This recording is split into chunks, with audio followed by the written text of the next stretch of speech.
So glaucoma early detection చేయడం అనేది 4 రకాల టెస్టులు చేయాలి మనం. ఏమిటా టెస్టులు?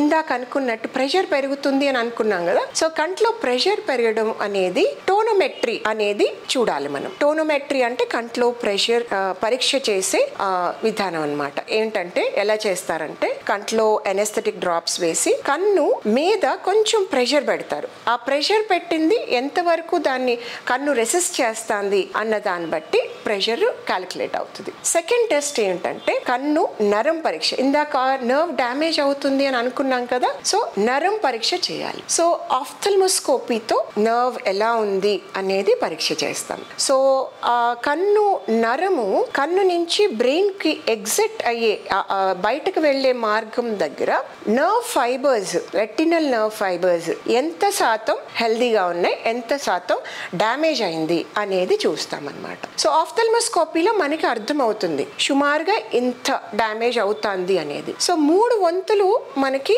సెంటర్లో ఖాళీ భాగం ఉంటుంది ఆ నర్వ్స్ బయటకు వెళ్లే మార్గంలో. మిగతా 7 వంతులు హెల్దీ ఫైబర్ ఉండాలి. సో హెల్దీ నర్వ్ ఫైబర్ ఉండడం అంటే 0.35:1 ఇది నార్మల్ అని చెప్తాం. సో అది నరం పరీక్ష చేయడం. నెక్స్ట్ ఇందాక అన్నది ఏంటి, బయట నుంచి తగ్గుతా వస్తుంది చూపు అని. సో ఇది ఎర్లీగా విజన్ లాస్ డిటెక్ట్ చేయడానికి విజువల్ ఫీల్డ్ టెస్ట్ అని చేస్తాం. అది ఎట్లా, ఈ చుట్టూతా ఉన్న భాగంలో లైట్లు బ్లింక్ అవుతా ఉంటాయి. ఆ బ్లింక్ అయినప్పుడు లైట్ ఏం చేస్తుంది, మనము దాన్ని ఒక బటన్ ఉంటుంది ఆ మెషిన్ లో, అది కనిపించినప్పుడల్లా బటన్ నొక్కాలి. సో ఇది బ్లింక్ అవుతున్నప్పుడు బటన్ నొక్కాలి. సో ఎప్పుడైతే మనకి బటన్ నొక్కేమో అది కనిపించినట్టుగా మార్క్ అవుతుంది ఆ మెషిన్ లో. So seeing area and non seeing area ఒక్కొక్క పొజిషన్ లో ఈ లైట్లు 3 సార్లు మనకి రీఎన్ష్యూర్ చేస్తుంది. అది నిజంగానే కనిపించిందా, ఉట్టిగా నొక్కేసారా అనేది. సో అలా ఒక్కొక్క పాయింట్ 3 సార్లు మ్యాపింగ్ చేస్తుంది అనమాట. సో ఎప్పుడైతే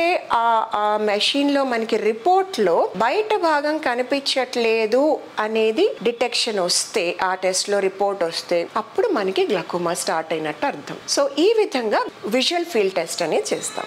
4వది ఓసిటీ. అది రీసెంట్ ఇయర్స్లో ఓసిటీ అనేది చాలా ఉపయోగకరంగా జరుగుతుంది. సో ఓసిటీలో ఏమవుతుంది, యాక్చువల్గా స్ట్రక్చరల్గా ఈ నర్వ్ ఫైబర్స్ ఏదైతే రెటినాలో మనకి వెనక వెళుతున్నాయో, నర్వ్ ఫైబర్స్ కరెక్ట్గా అంత థిక్నెస్ ఉందా లేదా, ఏమైనా థిన్నింగ్ అయిందా, థిన్నింగ్ అయింది అనేది మనం ఎర్లీగా డిటెక్ట్ చేయడం అవుతుంది ఓసిటీలో. సో ఈ 4 టెస్టులు మనకి గ్లాకోమా రాకముందే దాన్ని స్క్రీన్ చేయడానికి వెరీ ఇంపార్టెంట్.